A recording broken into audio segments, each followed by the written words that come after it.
Hello students लोग। आज हम लोग इंडियन कॉन्ट्रैक्ट एक्ट 1872 के बारे में पढ़ रहे हैं, जिसमें हम लोग उसका basic, then what is valid contract, then difference between contract and agreement, and then essentials of valid contract, ये हम कवर करने वाले हैं।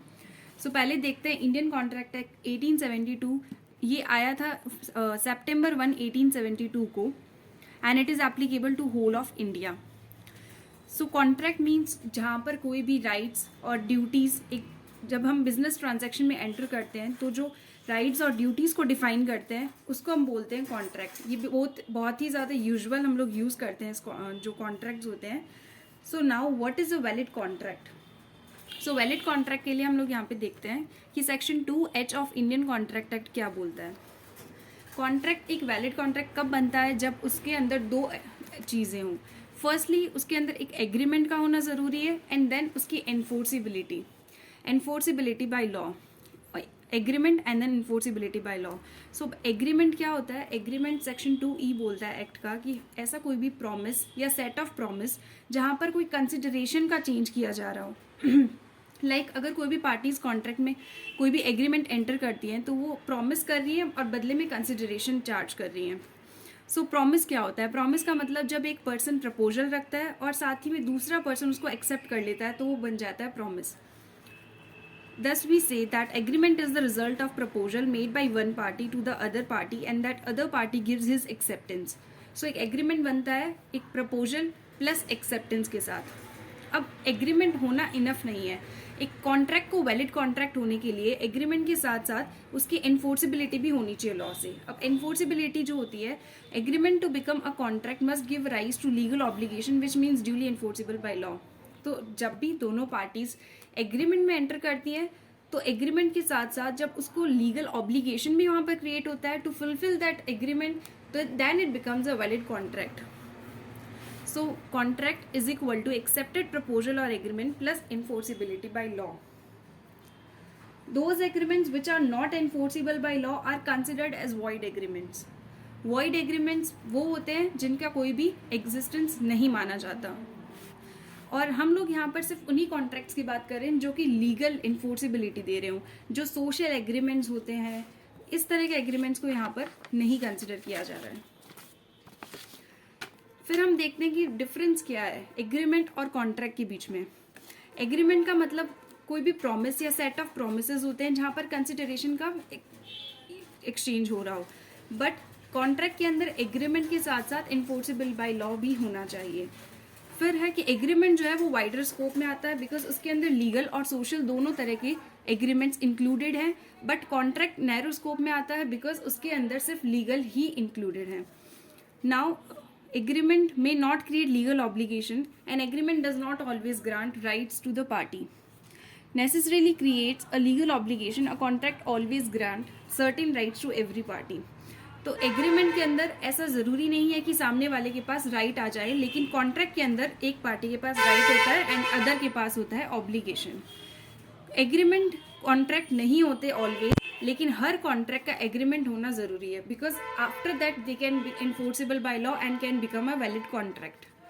Now we can move to next essentials of a valid contract.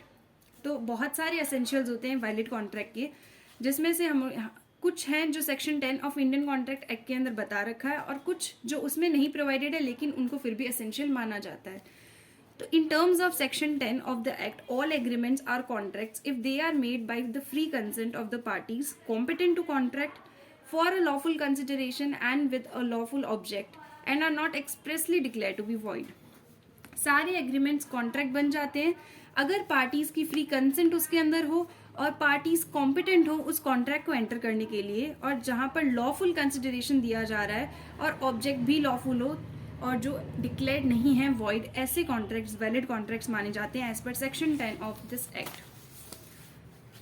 अब हम पहले एसेंशियल की बात करते हैं। तो कोई भी कॉन्ट्रैक्ट जब एंटर करते हैं तो उसमें दो पार्टीज का होना ज़रूरी है।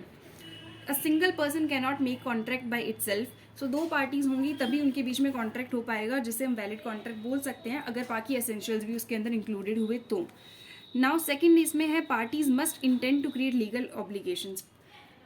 There must be an intention on the part of the parties to create legal relationship between them. Parties की इंटेंशन उस कॉन्ट्रैक्ट को एंटर करते वक्त वहाँ पर एक लीगल रिलेशनशिप क्रिएट करना होना चाहिए.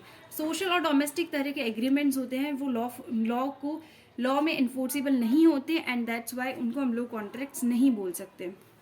नेक्स्ट है other formalities to be complied with in certain cases. Other formalities, that means it may be a contract, may be a written or oral, it can be in any form, but it is preferable to make a written contract because it will be in the interest of both the parties that contract must be written. Then certainty of meaning. Agreements must be certain and not vague or indefinite. Contracts में जो agreement होते हैं वो certain होने चाहिए, clearly define करे होने चाहिए, उसमें टर्म्स कंडीशंस कौन पार्टीज है क्या कंसिडरेशन होना चाहिए, उसमें अनसर्टेनिटी नहीं होनी चाहिए. Now possibility of performance of an agreement means parties must be capable of entering into contract and an agreement must be enforceable. एक ऐसा कॉन्ट्रैक्ट होना चाहिए जिसे एक्ट करना पॉसिबल हो. इम्पॉसिबल कॉन्ट्रैक्ट्स यहाँ पर इंक्लूडेड नहीं है. नाउ सेक्शन 10 ने जिन एसेंशियल एलिमेंट्स को डिफाइन किया है फॉर द वैलिड कॉन्ट्रैक्ट हम उन्हें डिस्कस कर लेते हैं. फर्स्ट है ऑफर एंड एक्सेप्टेंस और एन एग्रीमेंट. तो ऑफर एंड एक्सेप्टेंस और एन एग्रीमेंट का होना ज़रूरी है क्योंकि वैलिड कॉन्ट्रैक्ट को एंटर करने के लिए पहले टर्म ही जो होती है वो होती है हमारे पास यहाँ पर एग्रीमेंट का होना. तो अगर एग्रीमेंट ही नहीं होगा तो it can not be possible to enter into any contract. So पहला हमारे पास एग्रीमेंट होना ज़रूरी है.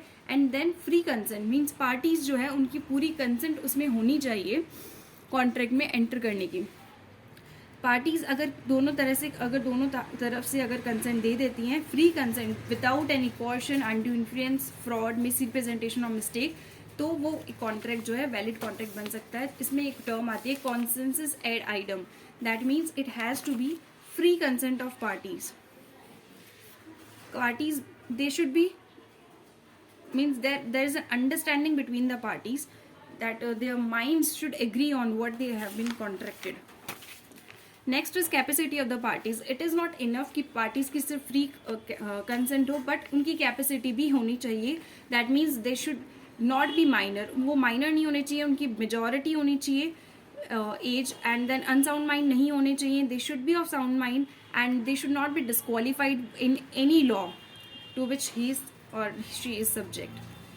Next is consideration. Consideration means quid pro quo यहाँ पर बता रखा है. Quid pro quo means something in return means contract जो भी enter किया जा रहा है उसके बदले में आपको कोई consideration कुछ ना कुछ फॉर्म में मिलना चाहिए. It can be either some right, interest, profit, benefit to one party or maybe some forbearance, detriment, loss or responsibility suffered undertaken by other. Lawful consideration and object. Consideration और object जो है agreement के अंदर वो भी lawful होना चाहिए. Means those considerations और object which are not lawful means which are prohibited by law, defeat the provision of any law, will not be considered as valid contract. if it is fraudulent or giving injury to person or property of party and of another court, then it will be considered as immoral and opposed to public policy.